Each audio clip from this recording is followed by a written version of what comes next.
All right, so we have two podcast mics right here, and they are both different, both similar price points, build quality, but do they sound different? And can you tell which one is the Rode PodMic and which one is the FiFine Tank 1? Is it microphone A or is it microphone B? I'll let you guys be the guess in the comments. If you can guess which one is which one is the Rode mic, and which one is the FiFine. This is microphone A. This is microphone B. Both have pop filters on them. Which one is which?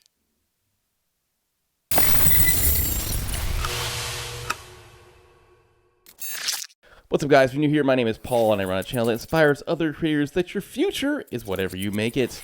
And today we are definitely going head-to-head with two high-quality pod microphones. And now how we're running this setup here is into my FX2. My FX2 is my A camera right now, recording straight into the top handle.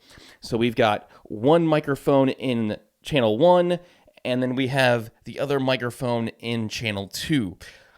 The question is, which one do you think sounds better to your ears, and which microphone is which? Because I gotta say, man, the FiFine microphone is built like a tank. Can it be as good quality as the Rode PodMic? But is this the PodMic? Or is this the PodMic? And how do they compare? And I think you've got a good enough example now between the intro and this of the samples of between these two microphones. Both set in auto mode on the top handle, both in just regular impedance, nothing special, letting the preamps choose the levels, so they should be equally leveled. But which one sounds better? There's literally no EQ, no nothing done on these, and I will put an EQ on it later for sure, but that's what you get with these mics straight out. I didn't want to go into the Rodecaster Duo to like color up the sound just quite yet, but this is what you get straight out of the box. No EQ on both of these microphones. If any of you heard that you can't fit the Rode WS14 pop filter on the FiFine Tank 1, well,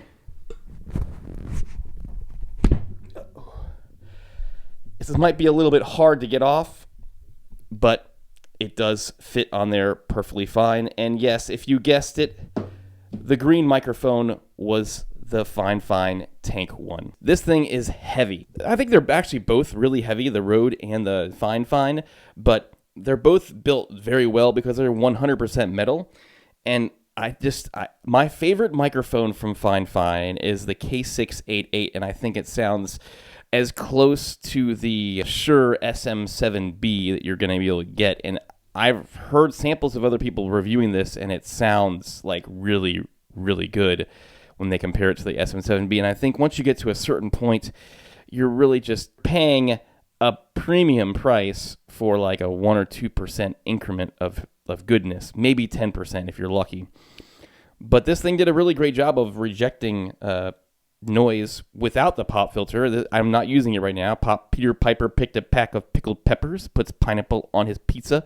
But obviously, it does a lot better job with the Rode. And this thing looks so cool with this on here. I'm not going to lie. Like, yeah. And it as you can see, it was a little snug to get on. At first, when I put it on here, like, it won't go on any more than this. Like, when you just try to, like, gently push it on, you kind of have to like force it down, and there we go. And it slides on, and look, it goes right to the spot it's supposed to go to. It fits on just like it would the Rode PodMic. And here is the Rode PodMic. Yes, this is the Rode PodMic with this big pop filter on. I kind of, if people knew that or heard from other people that the FiFine Tank 1 couldn't fit this pop filter, I was hoping to confuse you by the sound quality. But I mean, like I said, I haven't even heard it yet. I haven't heard the difference between these two.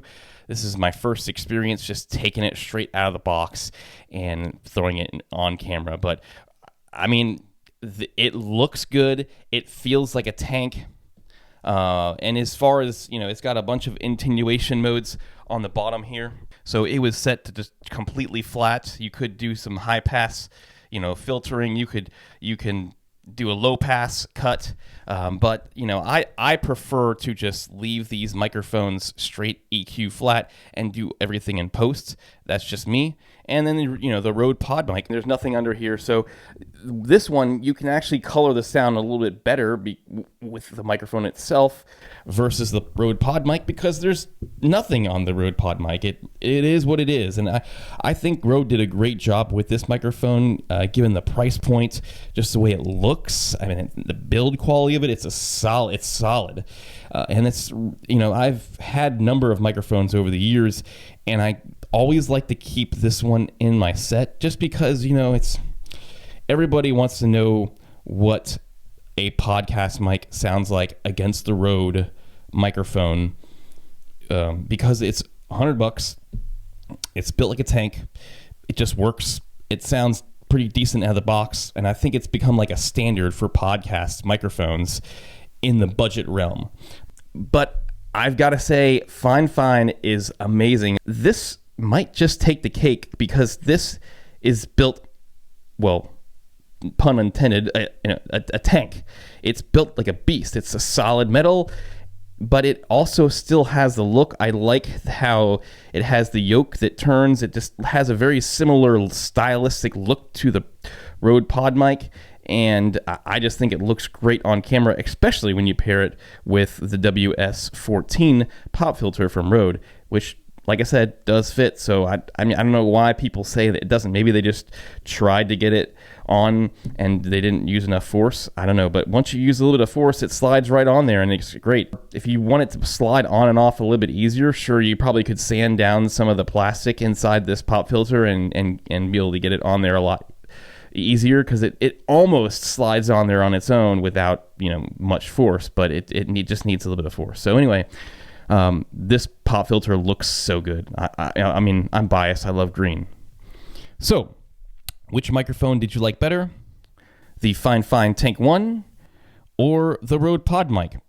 Honestly, if it was between me, and budget was a concern, I would, or even if it wasn't a concern, I think I would go for this microphone, because I think I would. I got to hear it. I'm really curious to hear it. Maybe I need to stop this video and listen to it before I do my final thoughts.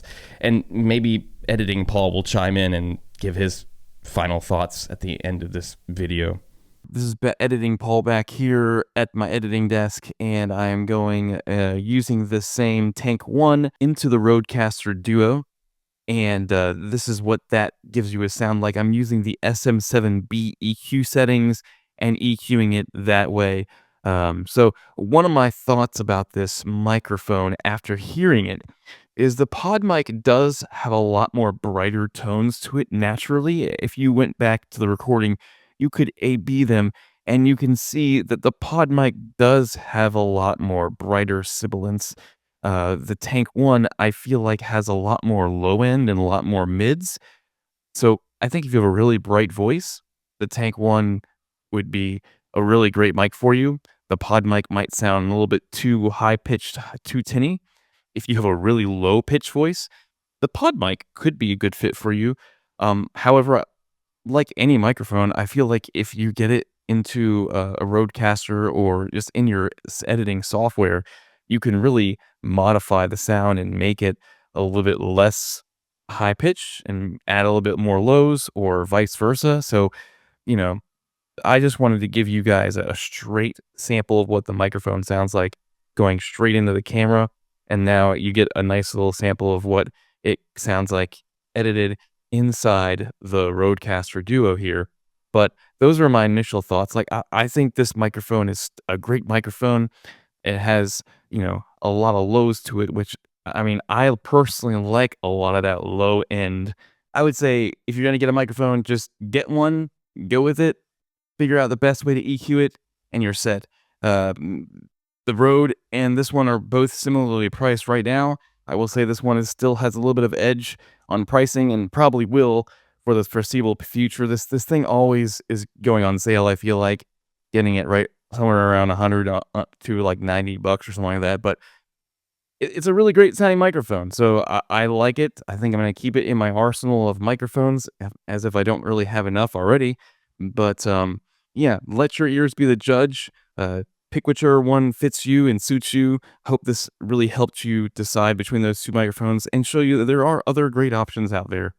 So like, subscribe, do all the fun YouTube-y things, and you guys know that I will see you in the future.